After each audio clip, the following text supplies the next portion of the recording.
Le problème rencontré, c'est que dans les inspections de lieux de travail, il n'y avait pas de structure solide pour assurer que les lieux étaient sécuritaires pour les travailleurs.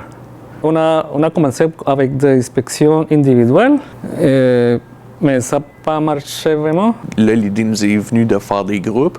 Les groupes étaient très grands, ce qui faisait que l'usine était inspectée seulement 2 fois par semaine. On ne pouvait pas inspecter la façon de travailler des autres employés parce que tout le monde était en train d'inspecter. J'en ai même parlé dans les réunions avec nos employés. J'ai dit, qu'est-ce que vous pensez de ça? Est-ce que vous aimez la méthode? Puis il y en a qui disent, ah, ça commence à être plat, c'est toujours la même chose. Si on a commencé à discuter avec le nouveau groupe, c'est quoi qu'on devrait faire différemment? On a réalisé qu'en faisant des plus petits groupes, ça nous permettait aussi de voir comment les gens travaillent, mais en même temps, ça permettait aussi à des personnes qui sont plus gênées de prendre position dans des grands groupes, de pouvoir aussi s'exprimer, puis comme ça, on pouvait aller chercher encore plus de participation, parce que le but, c'est de faire participer tout le monde. Aussi, il y a une rotation pour que l'usine soit balayée au complet, pour avoir comme couverture totale jour par jour. Ça permet de jamais laisser le danger traîner longtemps. Puis c'est ça donner comme une nouvelle vie au projet.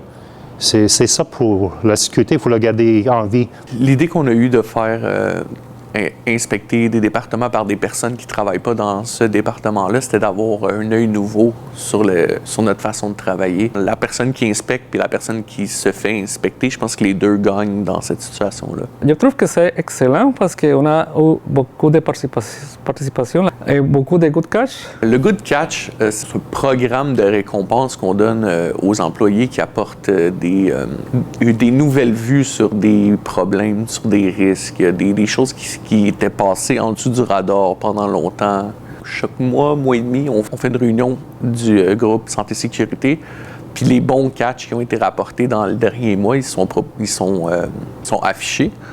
Nous, on en discute à l'interne un peu, on parle qu'est-ce qu'on peut faire pour pas que ça arrive, comment on fait pour s'améliorer et tout. Puis à la suite de ça, on passe au vote. Les bons catchs qui vraiment méritent comme un petit thumbs up, si on veut, bien, tous ces gens-là reçoivent un 100 $. Je pense que ça a donné l'intérêt aux gens de participer et de nous aider à rester en santé et sécurité.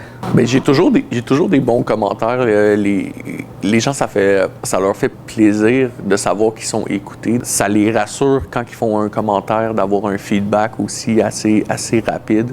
Quand ils adressent certains risques, il y a des risques qu'on peut régler tout de suite. Puis ça aussi, ça les stimule à vouloir participer plus parce qu'ils voient un résultat.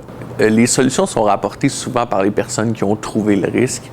C'est un peu contagieux. Quand tu vois ton collègue, « Hey Mathieu, tu as déjà gagné 2-3 fois, moi aussi j'aimerais gagner. » Bien, pense en dehors de la bête, commence à regarder qu'est-ce qui ne se voit pas, puis c'est incroyable, les affaires qui sont sorties. C'est prouvé que aide beaucoup pour diminuer les accidents et contrôler les risques et avoir une usine plus sécuritaire. C'est ça qu'on vise pour le futur de l'usine, c'est d'avoir pas d'accidents pour très, très longtemps. Puis je pense qu'on est bien parti. Nous, on va toujours viser le plus sécuritaire par rapport au plus performant. On préfère être plus sécuritaire que d'être rapide.